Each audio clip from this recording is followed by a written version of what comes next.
are now going to be discussing our presumed Razzie nominee coming up this year. People said it wasn't a good film. We're going to talk about it. The reviews, just to give you some context of what we're talking about, it has a Metacritic score of 22. That is an average score of 22 out of 100. It has a 4.9 on IMDb, and it has 7% on Rotten Tomatoes. Oh, dear. And somehow, this movie still evaded Nicolas Cage, who passed on the leading role, which eventually went to Michael Pena. Somehow Nicolas Cage couldn't get on board with this. I think it's because Blumhouse does not give you a lot of upfront money. You have to hope it succeeds, and he's not about that shit when you're trying to buy islands. Dave Bautista was associated with this at one point too. Yes, he was. Yeah. I actually forget who he was. I'm assuming the soldier, but or maybe he could have been the lead. I have no idea. He could have been the Pena role. Okay, so this it's based on the TV show from 60s, 70s. It is directed by I had the wrong one up. Jeff Wadlow. Yeah. Co-written by him and Christopher Roach. Anytime I see more than 3 screenwriters on a list, I'm like, okay. Yeah, Rewrite City, baby. Super Mario Brothers all over again. Nice. Some notable names. You got Michael Pena, as I said. Maggie Q. Lucy Hale. From Pretty Little Liars. Jimmy O. Yang. You may know as Chi Yang from Silicon Valley. He's also in Crazy Rich Asians. Portia Doubleday from Mr. Robot. Ryan Hansen, Michael Rooker. A lot of that guy actors. Like, oh, yeah, that guy. Yep. You know? But those are the big names. And here's the plot. When the owner and operator of a luxurious island invites a collection of guests to live out their most elaborate fantasies in relative seclusion, chaos quickly descends. There you go. That's the pitch. Why don't I leave it there? Fantasy Island. Fantasies. Not enough of them are sexual, by the way. There's many that aren't sexual, these fantasies. Which surprised me a little bit, but it's okay. I think this movie, Dave, what do you think, dude? I'm just gonna read really quickly to prompt you. I want to see if you can talk on this. First, let me just clarify for everybody. This movie came out February 14th. So, like a lot of early horror movies in the first and second quarter of the year, they pumped this one out. I think a lot of people did not see it in the theater because that was when things were starting to get a little strange and a little scary. And I think a lot of people ended up watching it when it went to streaming, or they rented it because they got it out quickly to be able to rent online. Dave posted, this was one of the reviews. I'm not sure where this was from, Dave. Despite the presence of usually dependable actors such as Michael Pena and Maggie Q, Fantasy Island is the sort of inept, forgettable disaster that doesn't even induce "so it's bad, it's good" chuckles. That grim sense of feeling trapped is just as palpable for anyone stuck watching the film. I did not dislike this movie as much as that reviewer. I don't know about you guys. I think that is harsh and mean. And I think this movie may have been victim of the time it came out because everybody thought the world was ending. Well, it's not just negative. It's not just that. It's like Fantasy Island was a beloved show. Yeah. So, and it was always like there was a lesson learned, or there was like occasionally they got a little bit ominous, but they never went like full horror, which is what Blumhouse is known for. Like, just watch their fucking opening. I'm obsessed with the logos this week. Like, Blumhouse's logo, at no point does it make you go, oh, I wonder what kind of film this is. Because it's like I like their opening. It's great. But I feel like a lot of people went in expecting more Fantasy Island, or like more of the brand Fantasy Island, not their interpretation of what they got. And I think that was responsible for a lot of people's negative reactions, because this really is like, it starts off, you're like, oh, okay, they're doing it. And no, they're not doing it. I'll actually come back at you. Something else. I will see you and I'll raise you. I think a lot of people who had never, people in our generation who had never seen that show before went in thinking they wanted a lot more classic, sinister, Insidious, The Purge, Blumhouse horror, and it was neither. It was neither Super Fantasy Island, and it was also not gory, tons and tons of violence. It wasn't even Fantasy Island. It wasn't. It changed its own rules 3 times during the course of the fucking movie. I'm going to come back to that because I'm curious what you're knowing. I'm not saying this is great. Jeff, get it. What did you think? First takeaway, general takeaway. Did you have a good time watching it, or were you repulsed? I was not repulsed, but there were problems with the movie. No, I was not repulsed. It just wasn't. It was okay for this kind of movie. I think it's about whether or not it's exciting, right? It's good and bad and that kind of stuff. It isn't really helpful here. So it's like, was it exciting, funny? Was it exciting, scary? Was it exciting, invigorating? Was it exciting, like romantic? Was it exciting and at nothing all? about this movie was exciting. Yeah. No, Yeah. no, it wasn't. Dave. But I didn't hate it. Even Chloe said a couple times. I watched it with her. She was like, it's like a bad Black Mirror episode. And I was like, all right, yeah, I guess so. Oh, yeah, that's for Chloe. We'll buzz Chloe. That's good. That is a good analogy. She also only referred to the guy who somebody said that's a racist haircut. She only referred to that guy as racist haircut. Oh, I thought that was really funny. good. That he had some zingers. That character, he had some really good zingers. That was funny. I liked them together a lot. Yeah. Yeah, Wait. I'm confused. I kind of wish it was the campier, two but brothers. whatever. It's fine. Yeah, it was The brothers fine. could have been comic relief, I guess, but they weren't funny. But Yeah, I mean, there was some great stuff there. Like there's subtle things in there. Like the desires are basically the 4 points on a compass. You've got the base desires, the desperate desires, good and evil. Like they set up a really wide tapestry to work with, and then of course like the twist happens and it all starts to come together. Right. And like all that was done kind of well, but the second. And this is my biggest fucking gripe with this film. And like, don't get me wrong. The first time I saw this, I was like, yeah, this isn't so bad. On the rewatch, I was like, no, this is really fucking long. And so, what's this thing coming in at? My biggest gripe is 149. They showed how the island worked. It's like the biggest. Oh, the crystal thing. It's like you've given away the mechanics of how the island works. Like, there's no mystery anymore. There's no nothing. Like, did they learn nothing from Lost? Exactly. That's all I was thinking about too, which I know kind of sucks for them because everybody's seen Lost, and you're thinking about how well they handled the mystery for the first several seasons. If you're a big fan of that show, I thought, and my biggest gripe, and I'm literally asking you, this is not rhetorical. I don't understand the ending. What did they resolve? And I'm sorry for the spoiler alerts, but like we learned some information about Michael Peña's character. I don't understand how what they did by throwing her in the fountain. I really don't understand how it wrapped up. The thing that bothered me the most about this movie was the wrap up, the last 15 or 20 minutes. I really don't get what came together. Yeah, I must have missed something. It didn't make sense to me. I was like, what? What did that not explode the? I don't. What were they trying to do? What was supposed to happen? Well, I guess they were breaking their own rules because everybody only gets one fantasy, but it seemed like it was somebody's fantasy at the end that she would go, but they already got a fantasy before, so it was basically a redo of a fantasy. No, Maggie Hughes skirted away from it. The person who got the fantasy hadn't had one yet because she was kidnapped and brought to the island. Yeah, so that was the actual really good setup. Like, that girl was brought to the island and kidnapped. She was actually someone else's fantasy. Just a robot girl. Yeah. Right. Okay, you're right. That's on me. I forgot. But that. The whole point of it is like, and that's my second gripe though, is that by the time they get to, and I'm just going to ruin this whole thing right now. So spoiler alerts right now. Fucking spoiler alerts for this film right here, Fantasy Island.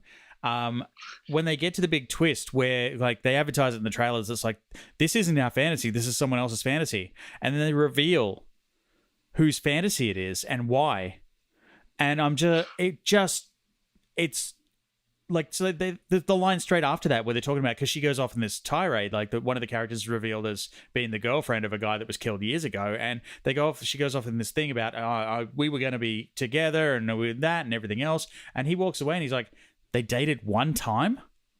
And I'm like, yeah. They just cheapened the fuck out of the entire mythology they've set up. Yeah. Like, you spent all this time building up all this great ominous stuff and then just threw it away on a token crazy girl. Yeah.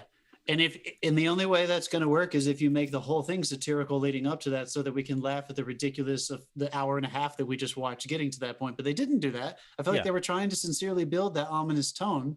And I like we said, I think I was thinking about Lost the whole time. I was like, please don't explain this. Please let me be a little confused or have a guess for what this is at the end of this. But that I'm not blaming her, but that monologue that she gives where she explains everything, I felt like and maybe they wanted to do this, but I felt like I was watching a cheesy 60s television show. And maybe they were trying to do that. Maybe that was the point, for it to not be taken too seriously. But the little bit of intrigue that they had going for me was just eviscerated when she started explaining everything, and then they push her into the fountain. I was like, this is just, it's all over for me. Whatever had happened up until this point. Yeah, I was done the second they showed how the island worked. Yeah, to be honest, I thought that was kind of lame. Yeah, too, it was like, no, you don't need to show that. That had no bearing. Like, why would you give away how? Like, this would have been great, I think, if Blumhouse did TV and this was 4 interconnected episodes of a TV series.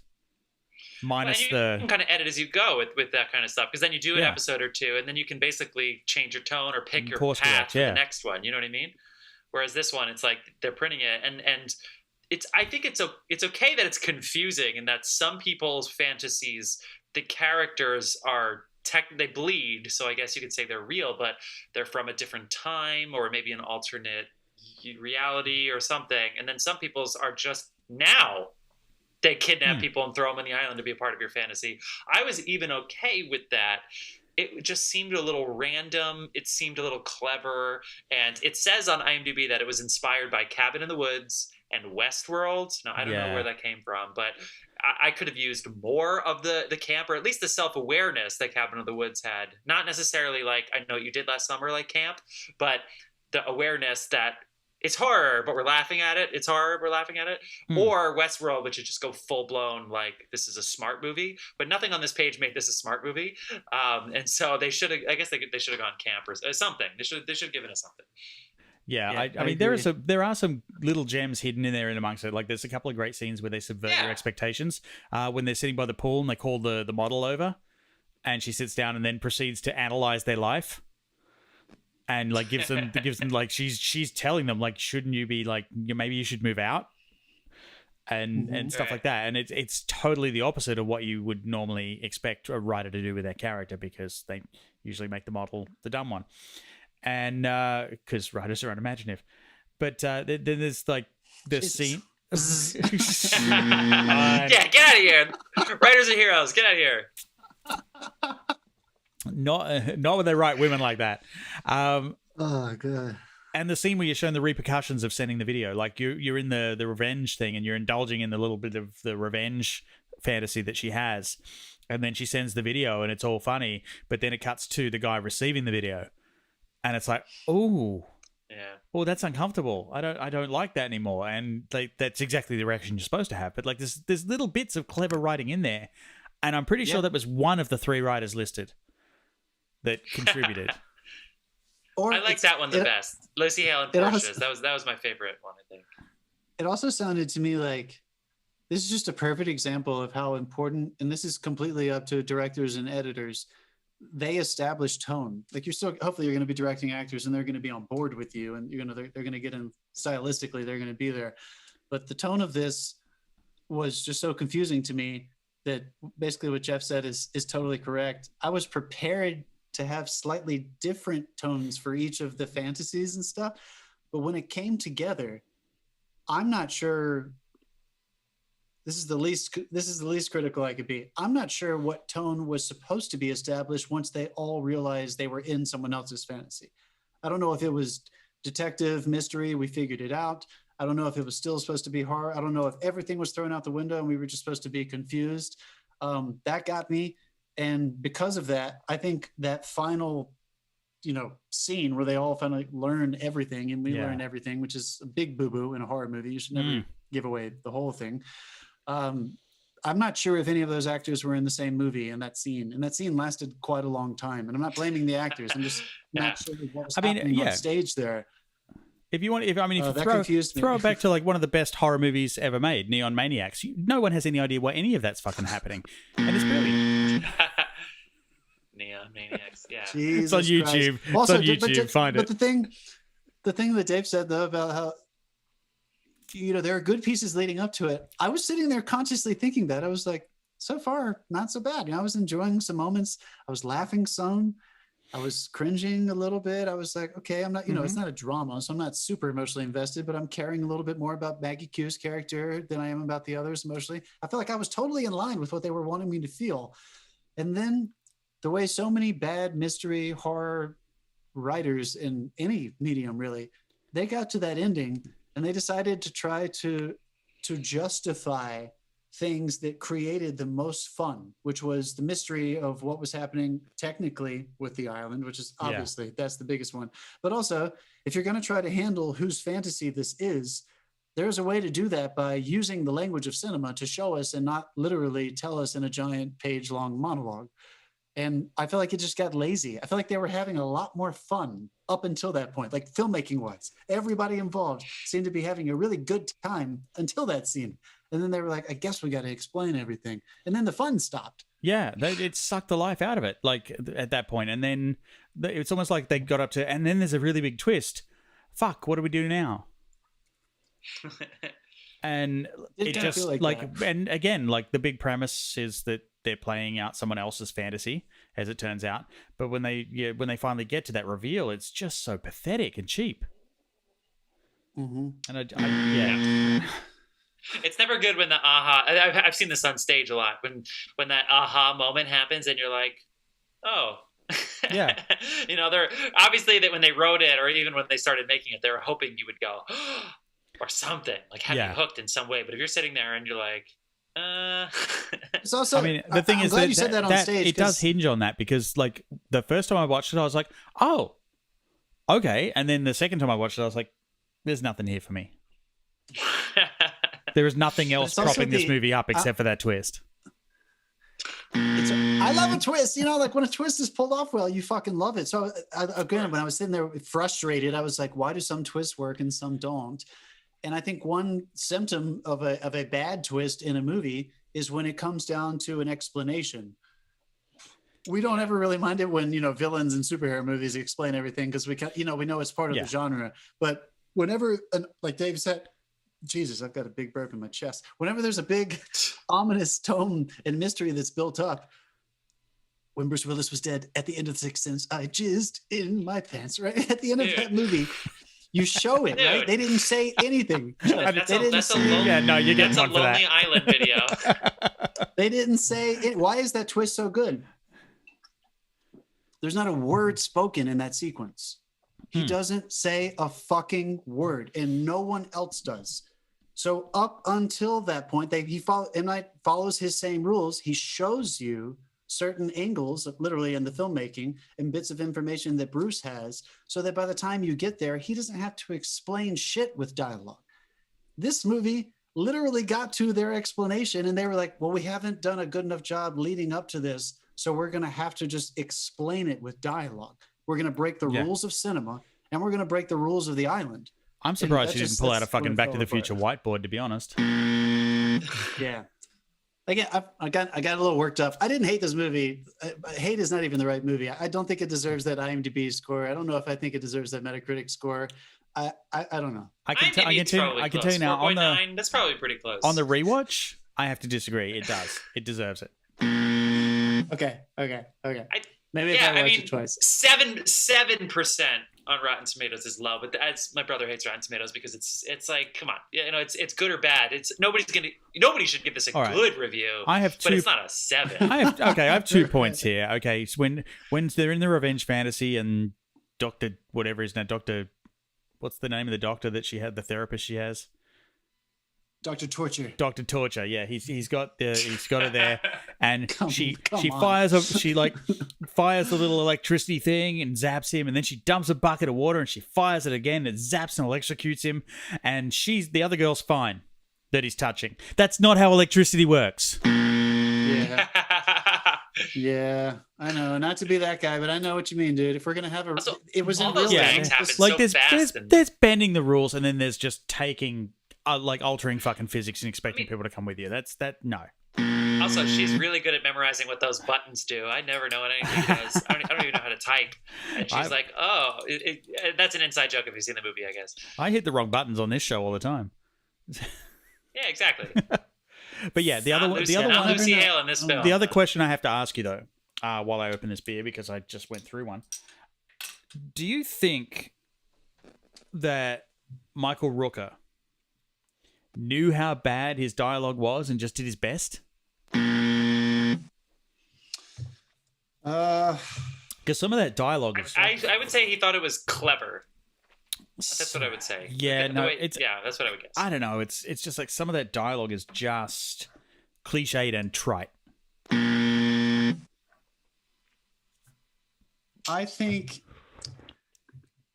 And I've seen him do way better with way less. Me. I know what you mean, but I feel like there's a more big picture issue with his character in that I didn't understand anything about him. So like, it didn't really matter what was coming out of his mouth. I felt like they were like, they didn't do a good enough job of showing me where he was coming from and why he was going to be such an important role that he had to say everything. So yeah, I know what you mean. Like the dialogue actually coming out of his mouth felt pushed and trite and stuff, but I think it was more because they felt like they had to say it as opposed to showing us why he was important. But also the rules that he set up was this island gives you your fantasy and then it turns evil, except for the one person whose fantasy is evil. Hers was just fine. Right. Huh. There's a lot of holes, dude. You're totally right. Yeah. I know. It frustrated me.